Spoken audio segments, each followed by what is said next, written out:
There, miss. You see, the heterodynes were feeding back into the stimulus reaction activators, causing non-snaps of the motor control resistor units. Oh, that's good. No, lady, that's bad. But your regenerative circuits are tuned asynchronously, and that causes concatenation in the intermediate amplifiers. Well, that's bad, isn't it? No, that's good. From now on, I don't think there'll be the slightest trouble with your robot. Your domestic problems are completely solved. Well, thank you very much. That's perfectly all right.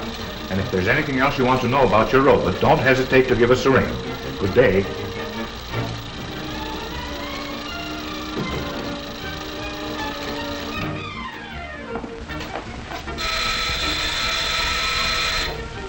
Rollo, answer the door.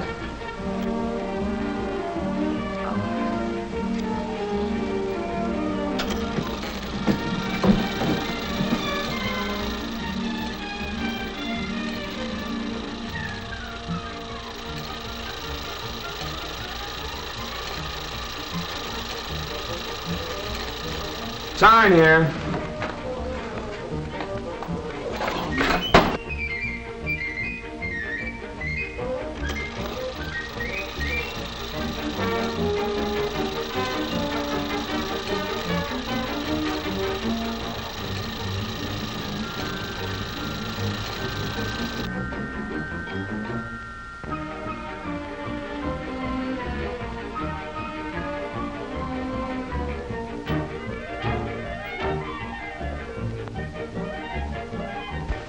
Lars, Rollo, fix.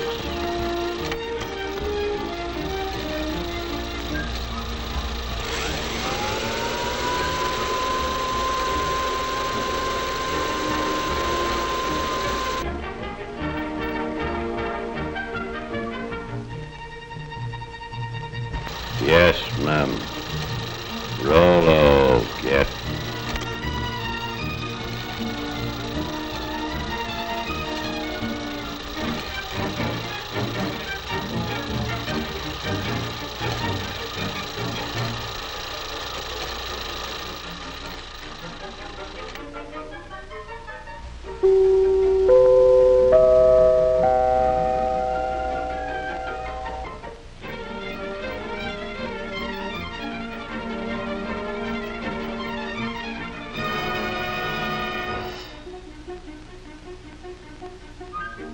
Yes, Rollo the robot, the chromium-plated butler, is just a daydream after all.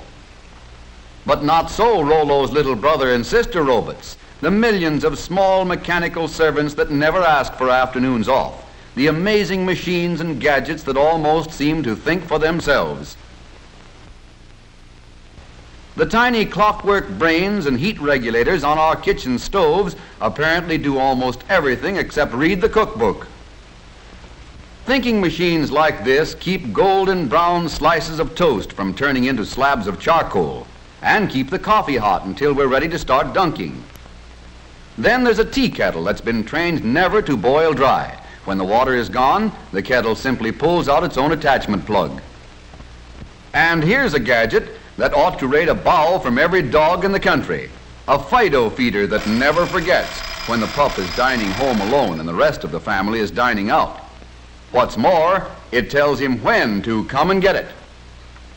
In offices and schoolrooms, too, robots have learned to turn on the lights. This little electric eye measures the amount of daylight coming in the windows. When the light level outside drops below the requirement for good visibility, this robot throws a switch, and the first bank of lights goes on. No robot machine has ever been accused of being absent-minded or careless at its work. Here, a robot that never sleeps nor winks, nor looks out the window, stands guard over the men who work at this giant press.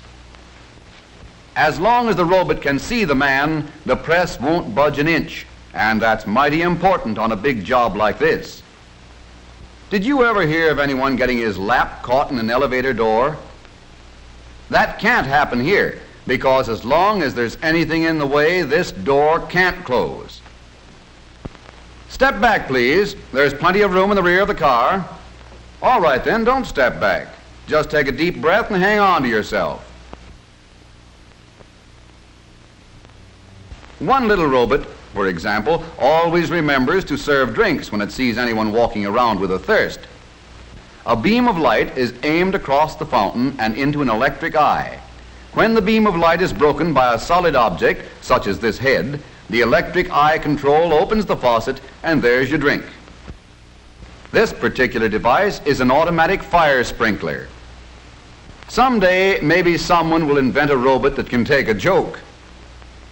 Some robots have even learned to fly.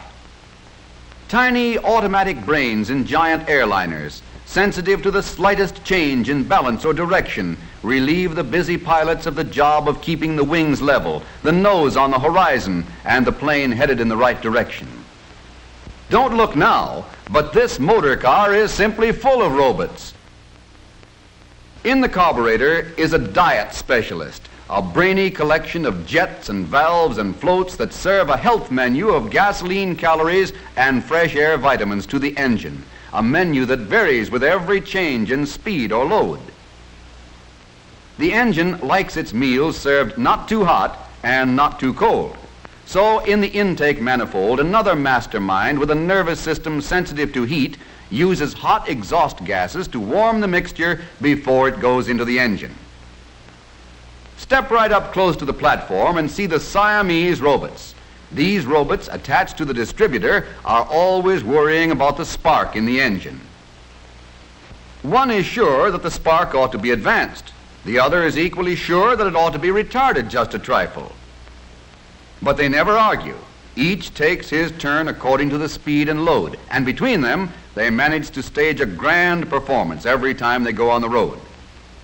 One little robot, a very small but intelligent brain, sits up back of the engine in the voltage regulator and keeps close tabs on the generator to see that the generator makes enough current to keep the battery fully charged, but not too full. And still another deep thinker rides way up in front. Its job is to keep water from cooling off in the radiator until the engine is warmed up to a good working temperature. Then, in the vacuum power gear shift, there's a robot strongman who thrives on almost nothing at all. With a bit of a vacuum, this sturdy fellow can almost shift for himself if we'll just tell him what we want him to do. Robots have even taken up the art of dial twisting in our radios. All we need to do is push the button and listen. Driving wouldn't be half so much fun if we didn't have that phantom crew of intelligent robots to help us. Every day in our homes and offices, as well as in our motor cars, hundreds of these little robots are doing more things for us than we realize, taking care of the routine tasks and leaving us free to live and work and play in greater ease and comfort and safety.